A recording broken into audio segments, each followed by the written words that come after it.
High, আমি সুরভি।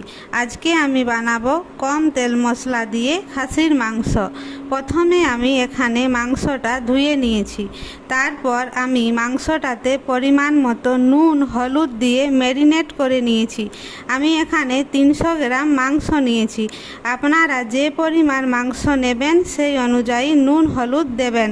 তারপর আমি এখানে পরিমাণ মতো আদা রসুন পেঁয়াজ পেস্ট করে নিয়েছি। আর ওই পেস্টের মধ্যে আমি পরিমাণ মতো ধনে গুঁড়ো জিরে গুঁড়ো আর অল্প হলুদ গুঁড়ো মিক্স করে নিয়েছি। এরপর আমি পেঁয়াজটা কুচি কুচি করে কেটে নিয়েছি আর 2টো কাঁচা লঙ্কা চিড়ে নিয়েছি। আপনারা এখানে যে পরিমাণ ঝাল খান সেই অনুযায়ী লঙ্কা দিতে পারেন। এরপর গ্যাসটা অন করে কড়াইটা গরম করে পরিমাণ মতো তেল দিয়ে তেলটা গরম হয়ে গেলে তার মধ্যে পেঁয়াজ লঙ্কা তেজপাতা দিয়ে লাল লাল করে ভেজে নিয়েছি। তার মধ্যে আগের করা মিক্সচারটা দিয়ে মশলাটা ভালো করে কষিয়ে নিয়েছি। মশলাটা ভালো করে কষা হয়ে গেলে তার মধ্যে ম্যারিনেট করা মাংস ও আলুগুলি দিয়ে ভালো করে কষিয়ে নিয়েছি।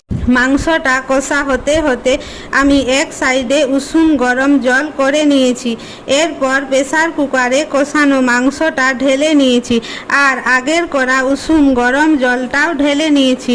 তারপর মাংসটা হালকা নেড়ে প্রেসার কুকারটা ভালো করে বন্ধ করে মিডিয়াম ফ্লেমে 2 থেকে 3 সিটি দিয়ে নামিয়ে নিয়েছি।